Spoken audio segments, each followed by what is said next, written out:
Assalamualaikum warahmatullahi wabarakatuh. Kami dari Waalaikumsalam kelompok warahmatullahi tiga, wabarakatuh. kelompok 3 mata kuliah metodologi penelitian akuntansi dari Universitas Cibur Asia. Ini merupakan nama-nama kelompok. Yang pertama dengan Arif Tegar Waskito, lalu dengan saya sendiri Auliaur Rahman. Berikutnya ada Muhammad Rizky Lazuardi. Yang keempat Nurlaini Ramadhani. Dan yang terakhir Mas Rifando Julian Saputra. Oke, lanjut. Kami di kelompok 3 akan menjelaskan tentang proposal penelitian yang berjudul Pengaruh Pemahaman Perpajakan, Kesadaran Wajib Pajak, dan Sanksi Pajak terhadap Kepatuhan Pelaporan SPT Tahunan Orang Pribadi di Kantor Pelayanan Pajak Pratama Serang Barat. Serang Barat. Untuk berikutnya akan dibawakan oleh Mas Arief Tegar Waskito dimulai dari latar belakang dipersilakan. Oke. Izin untuk latar belakang. Pajak memegang peranan sentral sebagai tulang punggung perekonomian suatu negara. Dalam konteks Indonesia, pajak adalah sumber pendapatan utama yang membiayai program pembangunan nasional, lalu mulai dari infrastruktur, pendidikan, kesehatan, hingga pertahanan.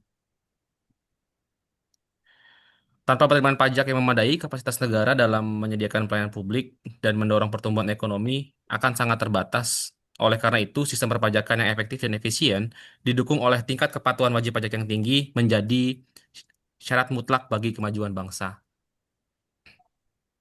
Nah, untuk latar belakang sendiri, WP memiliki peran strategis dalam menopang penerimaan negara sebagai warga negara yang baik.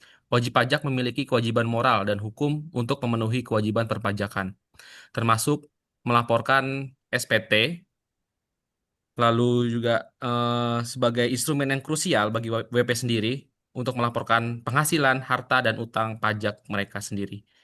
Lalu kepatuhan pelaporan SPT tahunan menjadi indikator vital sebagai indikator keberhasilan sistem perpajakan. Kepatuhan yang tinggi akan meningkatkan penerimaan pajak dan mengurangi potensi kebocoran fiskal. Oke, ini adalah realisasi dari target SPT tahunan KPP Serang Barat tahun 2022 dan 2023. Fenomena ini mengindikasikan bahwa terdapat faktor-faktor yang membuat realisasi kepatuhan wajib pajak tercapai. Tercapainya realisasi kepatuhan ini juga menjadi perhatian serius bagi otoritas pajak dan menunjukkan bahwa banyak sekali faktor yang dapat digunakan untuk perbaikan dalam strategi peningkatan kepatuhan secara nasional. Beberapa penelitian terdahulu juga telah mengidentifikasi pemahaman perpajakan kesadaran wajib pajak dan sanksi pajak sebagai variabel kunci yang mempengaruhi kepatuhan. Oke, rumusan masalah sendiri, yaitu yang pertama adalah apakah pemahaman perpajakan berpengaruh positif dan signifikan terhadap kepatuhan pelaporan SPT tahunan orang pribadi di KPP Serang Barat.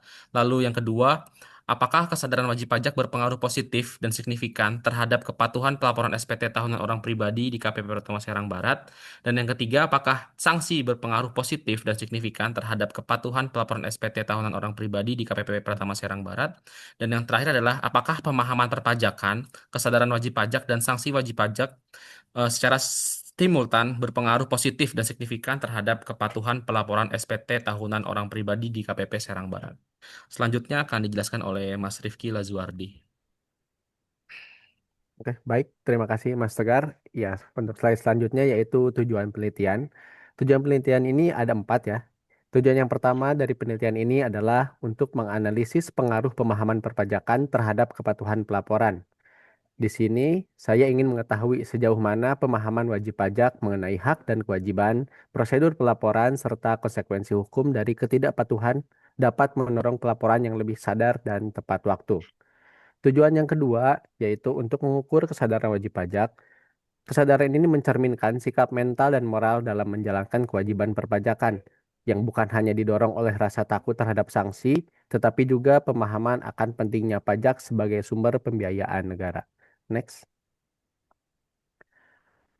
Lalu selanjutnya yaitu tujuan ketiga adalah mengkaji efektivitas sanksi perpajakan. Saya ingin mengevaluasi apakah sanksi yang ada, baik administratif maupun pidana, benar-benar memberikan efek jera atau justru menimbulkan ketakutan yang berlebihan sehingga menghambat pelaporan. Dan yang terakhir, penelitian ini bertujuan untuk memberikan rekomendasi kebijakan dengan menganalisis faktor-faktor yang mempengaruhi kepatuhan pelaporan di KPP Pratama Serang Barat. Saya berharap hasil penelitian ini dapat menjadi dasar bagi pembuat kebijakan dalam merumuskan strategi peningkatan kepatuhan yang lebih efektif dan berkelanjutan. Next. Next. Oke, slide selanjutnya yaitu manfaat penelitian. Penelitian ini memiliki dua manfaat ya, manfaat teoritis dan manfaat empiris. Manfaat yang penelitian ini memiliki manfaat teoritis yaitu memperkaya literatur akademis di bidang perpajakan, khususnya terkait kepatuhan pelaporan SPT tahunan. Selain itu, saya mengembangkan model konseptual dan pendekatan kuantitatif yang bisa dijadikan referensi oleh peneliti selanjutnya. Manfaat praktisnya adalah bagi otoritas pajak, khususnya KPP Pratama Serang Barat, hasil penelitian ini dapat digunakan untuk merancang program edukasi dan sosialisasi yang lebih tepat sasaran, mengevaluasi kebijakan sanksi, serta memperkuat strategi pelayanan dan pendampingan wajib pajak. Next. Selain itu, penelitian ini juga bermanfaat bagi wajib pajak dan akademisi dengan adanya data empiris dan pendekatan kuantitatif diharapkan dapat meningkatkan pemahaman dan kepatuhan pelaporan.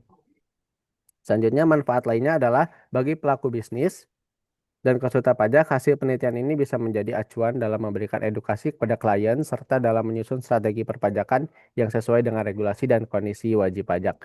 Selanjutnya akan dilanjutkan oleh Mas Aulia Rahman. Oke, terima kasih Mas Rizky. Untuk landasan teori di bab 2 ini, yang pertama ada teori kepatuhan pajak. Jadi, salah satu teori utama yang digunakan untuk menjelaskan perilaku kepatuhan pajak adalah Economic Difference Theory yang dikembangkan oleh Ellingham dan Salmon. Teori ini menyatakan KWP bersikap rasional dan akan membandingkan antara manfaat dari menghindari pajak dengan potensi kerugian jika tertangkap, termasuk denda dan sanksi. Namun, pendekatan ekonomi ini dinilai belum cukup untuk menjelaskan kompleksitas kepatuhan, sehingga berkembang teori-teori lain seperti Theory of Planned Behavior atau TPB oleh Ezen, yang menjelaskan bahwa kepatuhan juga dipengaruhi oleh niat individu, norma subjektif, dan kontrol perilaku. Yang kedua, pemahaman perpajakan. Menurut Nugroho, pemahaman perpajakan yang baik memungkinkan WP untuk melaksanakan kewajibannya secara benar dan tepat waktu, serta meningkatkan kepatuhan secara sukarela. Yang ketiga, kesadaran wajib pajak. Untuk kesadaran WP adalah sikap mental dan moral individu dalam memahami dan melaksanakan kewajiban perpajakannya. Menurut Kurniawan dan Ilyas pada tahun 2017 menjelaskan bahwa tingkat kesadaran tinggi berkontribusi signifikan terhadap perilaku kepatuhan sukarela. Yang keempat, berikutnya adalah sanksi pajak. Untuk sanksi pajak sendiri diatur oleh Undang-Undang KUP nomor 28 tahun 2007 dan terkait landasan teorinya untuk menurut Waluyo tahun 2019, sanksi yang diterapkan secara tegas dan proporsional mampu menciptakan efek jera dan meningkatkan kepatuhan. Yang kelima, kepatuhan pelaporan SPT tahunan. SPT tahunan adalah sarana pelaporan seluruh penghasilan yang terima atau diperoleh WP dalam satu tahun pajak. Kepatuhan dalam pelaporan ini meliputi ketepatan waktu, kebenaran data, dan kelengkapan informasi. Dan menurut Margiasmo pada 2018, pelaporan yang tepat waktu dan akurat merupakan refleksi dari kualitas kepatuhan pajak secara menyeluruh. Next slide. Nah, ini ada beberapa penelitian terdahulu yang relevan seperti yang kita bisa baca bersama. Pertama dari Sosialisasi yang meneliti pengaruh pemahaman dan kesadaran terhadap kepatuhan pelaporan pajak di kalangan WPOP di Jawa Timur. Yang kedua ada Setiawan dari 2020 meneliti faktor-faktor yang mempengaruhi kepatuhan pajak di Kabupaten Kota Bogor, menemukan bahwa kombinasi pemahaman, kesadaran, dan pelayanan fiskus memiliki pengaruh simultan terhadap kepatuhan. Berikutnya yang ketiga, next. Marlina 2022 mengkaji pengaruh sanksi dan edukasi persenjataan terhadap kepatuhan WP. Studi ini menegaskan pentingnya pendekatan edukatif dalam mendampingi penegakan hukum agar kepatuhan bersifat jangka panjang. Dan yang keempat, dari Siregar dan Pratama pada 2023 menggarisbawahi perbedaan karakteristik demografi seperti usia, pendidikan, dan pekerjaan dalam mempengaruhi efektivitas pemahaman dan sanksi terhadap kepatuhan. Penelitian ini menekankan perlunya segmentasi kebijakan. Oke, berikutnya akan disampaikan oleh Saudari Narlaindi. Terima kasih kepada Mas Paul. Selanjutnya yaitu kerangka pemikiran. Di sini di slide ini yaitu yang pertama ada pemahaman perpajakan. Di sini merupakan meningkatkan pengetahuan dan kepatuhan. Kemudian yaitu pada wajib pajak yaitu merupakan motivasi taat pajak. Dan yang ketiga yaitu sanksi pajak, di mana adalah merupakan efek jerah untuk taat. Nah, model yang digunakan pada perangkat pemikiran ini yaitu S1 yaitu pemahaman perpajakan, S2 yaitu kesadaran wajib pajak, S3 yaitu sanksi pajak. Dan Y ada merupakan kepatuhan pelaporan SPT tahunan. Next. Nah, hipotesis penelitian, kami menggunakan hipotesis pertama yaitu pemahaman perpajakan berpengaruh positif terhadap kepatuhan pelaporan SPT tahunan. Hipotesis yang kedua, kami menggunakan kesadaran wajib pajak berpengaruh positif terhadap kepatuhan pelaporan. Dan hipotesis yang ketiga, kami menggunakan yaitu sanksi pajak berpengaruh positif terhadap kepatuhan pelaporan. Baik, selanjutnya akan dijelaskan oleh teman saya atau rekan saya yaitu Mas Fikri.